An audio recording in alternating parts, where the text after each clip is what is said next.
My parents forbade me and my kids from the year-end party. Hours later, my brother posted a photo with the caption, "Family only, no troublemakers." I hit like and commented, "Congrats. Mortgage and taxes are all yours now." 10 minutes later, the post was gone and 90 missed calls appeared.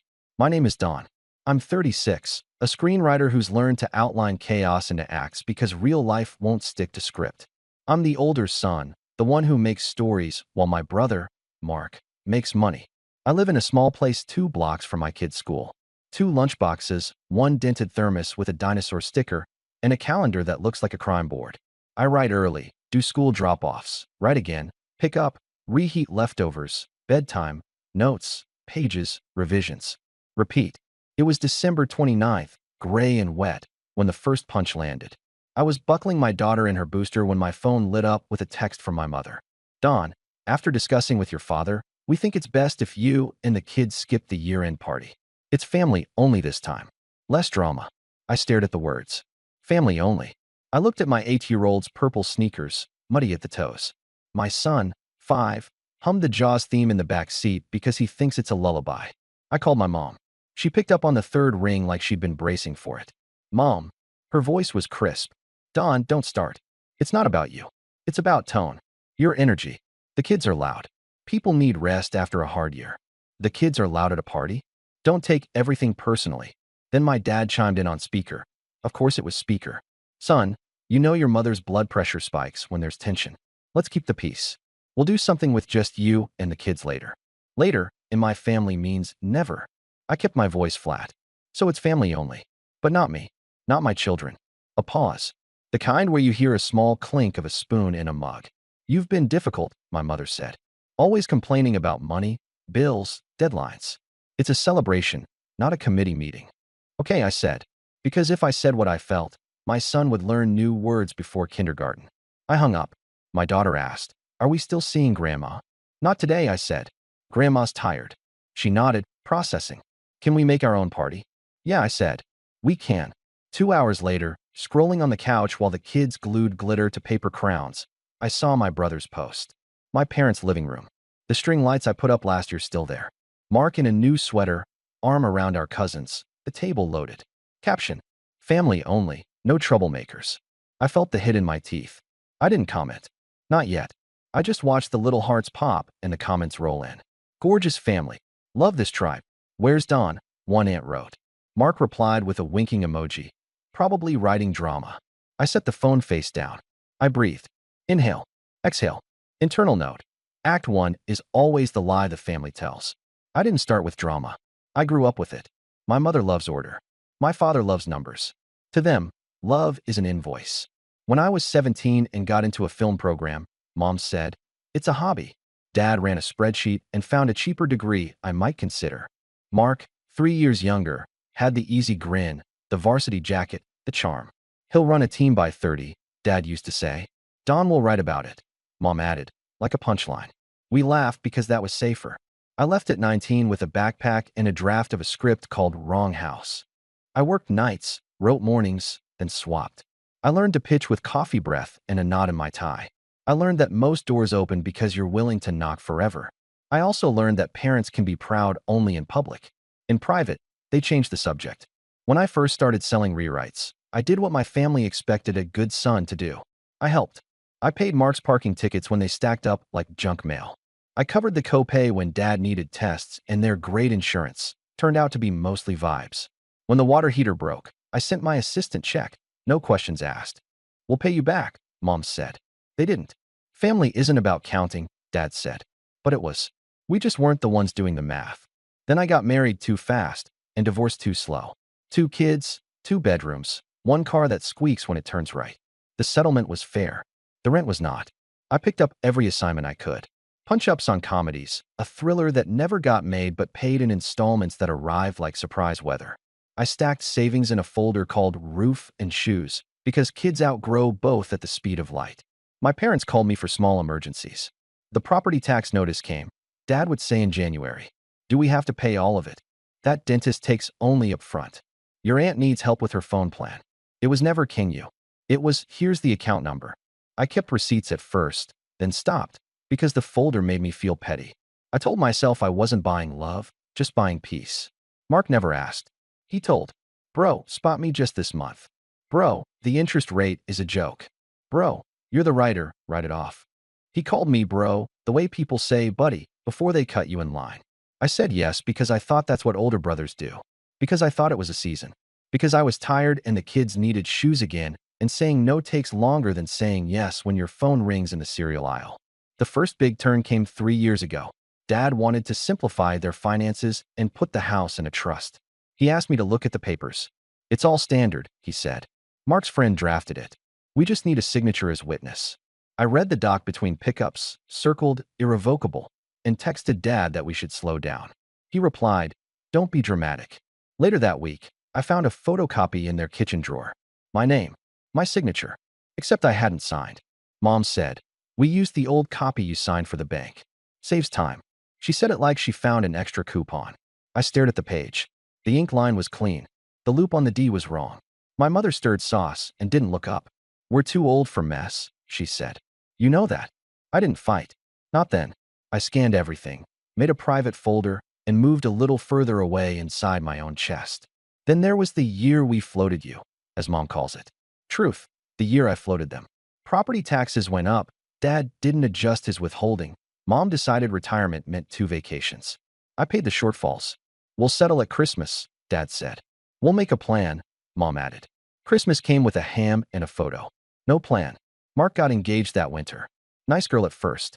Pretty smart. In front of her, Mark turned the volume down on his swagger. Our parents adored her. My kids called her Aunt Maybe.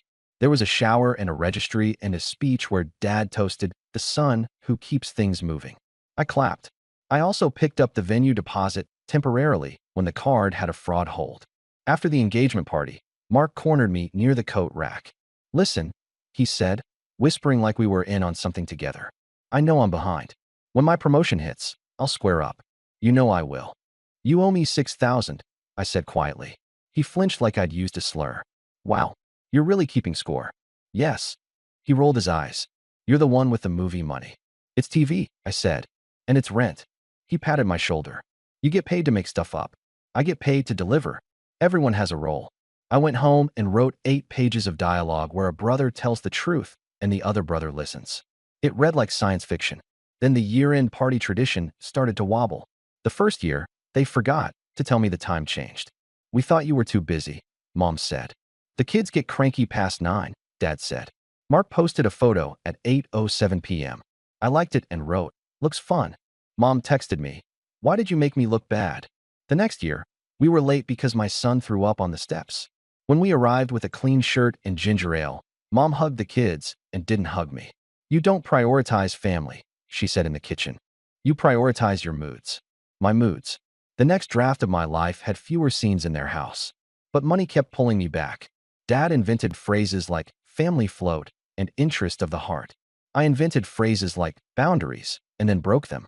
Every time I said no, Mom would sigh and say, "You know who we can count on? Mark." Then Mark would ask me for money the same afternoon. Comedy. This December, it wasn't a wobble. It was a door slammed with a caption. "Family only, no troublemakers." Troublemakers. That was me now. Not because I caused trouble, because I stopped absorbing it silently.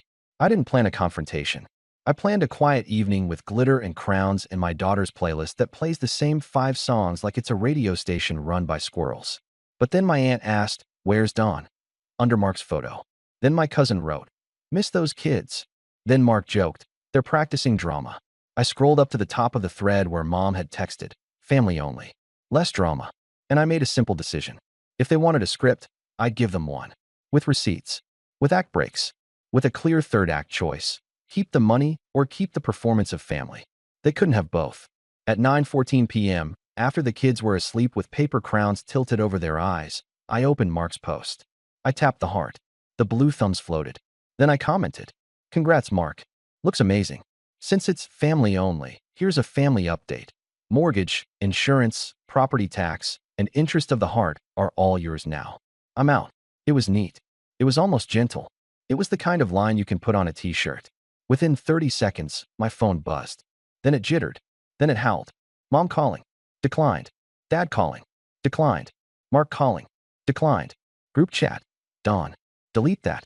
Right now. Mom. I typed, I won't. I'll send a summary tomorrow. With numbers. Mark replied under the photo. Dude, what are you doing? This isn't the place. I typed back. It literally is.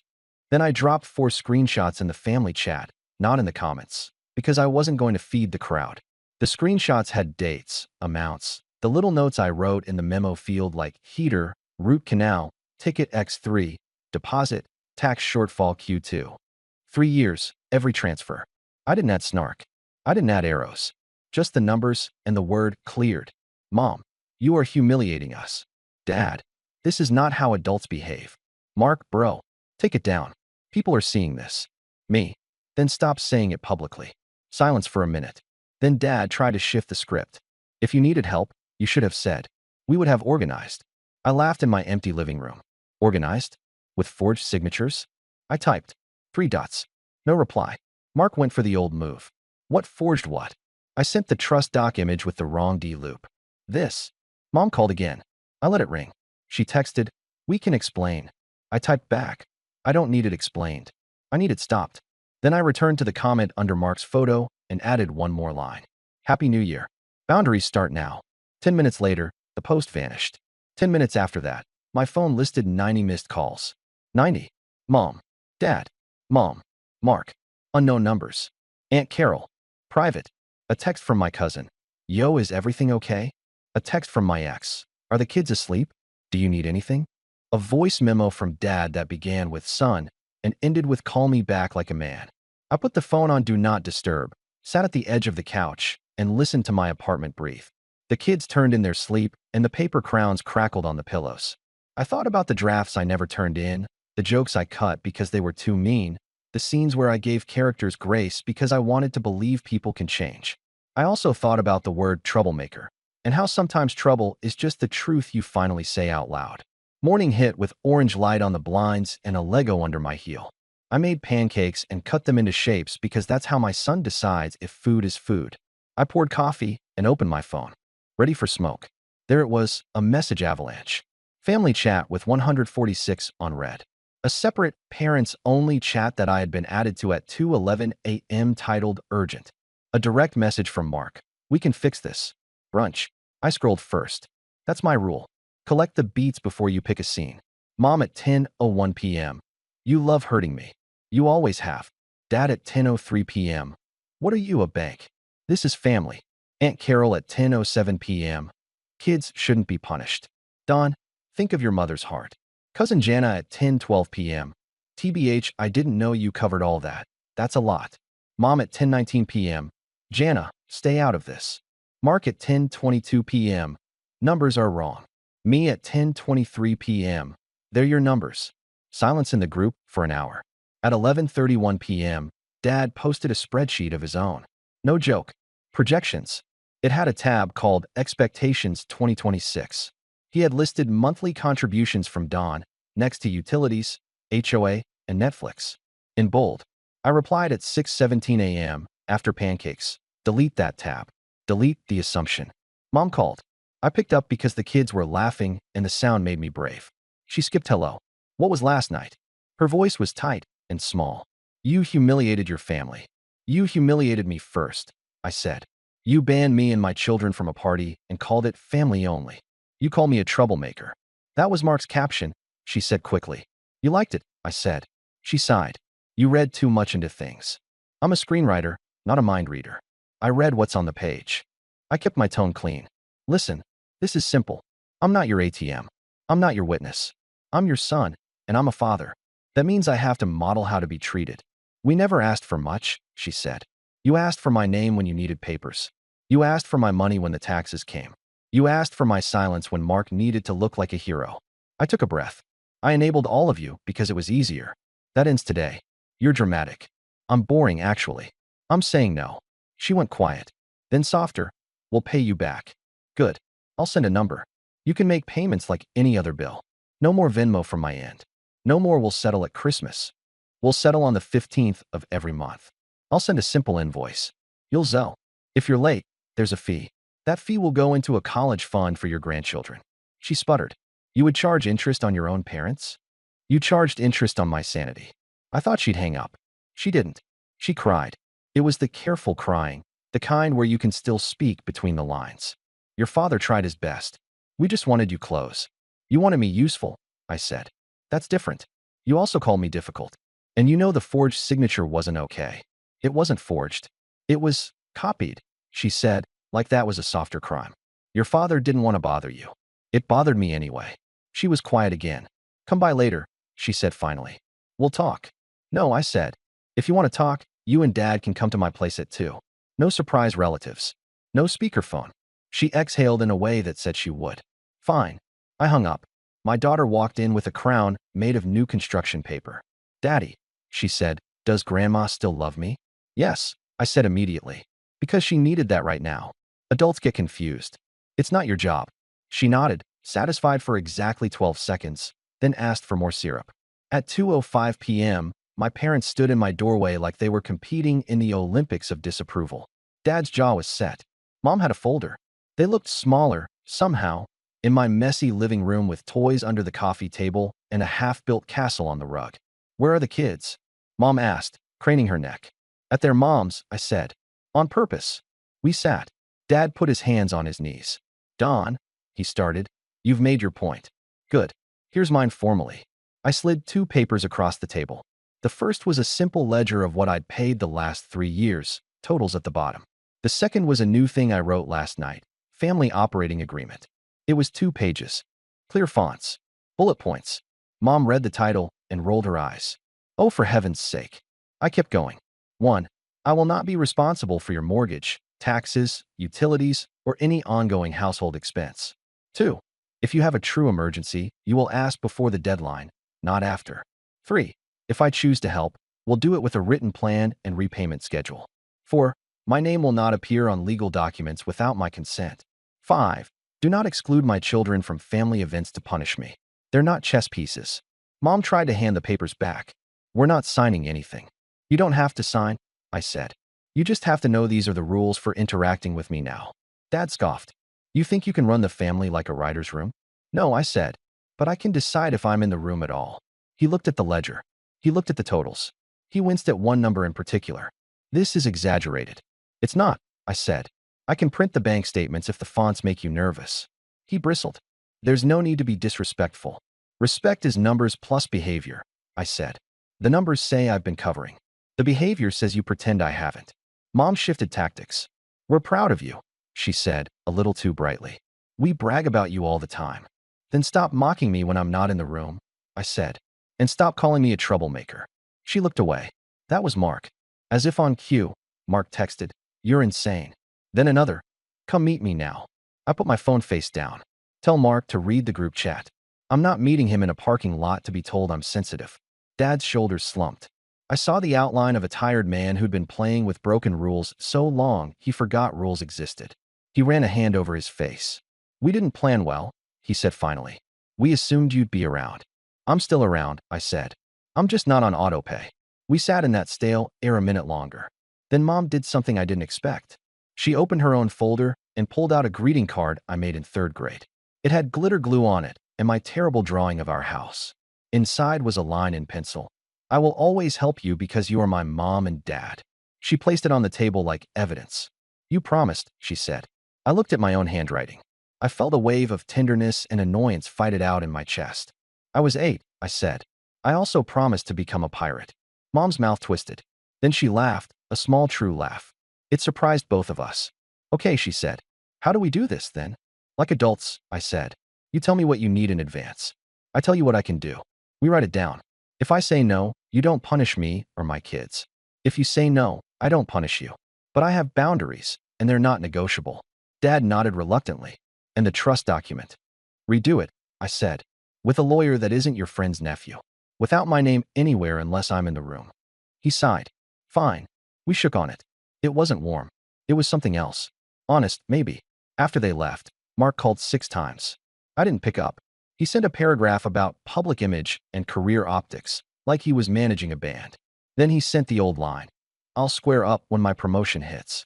I typed, start with $200 this Friday. Every Friday. No skips. When you miss, the plan restarts at 0 and I stop picking up. He wrote back, You're unbelievable. Thanks. I wrote and put my phone away. That night, I took the kids to the park with leftover glitter still in the stroller cup holder. We played lava floor on the playground. My daughter asked if Grandma was mad forever. No, I said. She just has to learn new rules. My son climbed a ladder and shouted, "Boundaries," because he'd heard me say it too many times. We laughed. A whole body laugh. People stared. I didn't care. At home, after bath and books, I wrote. Not a revenge script. Not a courtroom scene.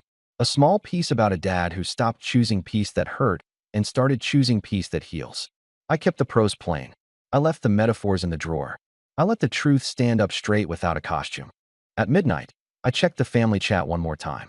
Mom had changed the name of the thread from the family to family. Lowercase. It felt right. Dad had posted a photo from the party I didn't attend. He wrote, "Next year, everyone." And then, a minute later, "Yes, Dawn. Everyone." I didn't reply. I put the phone face down and let the room go quiet. The moral didn't land like a drum solo. It arrived like a check that clears because the math finally makes sense. Here's what I've learned, in plain words, the way I'd explain it to my kids.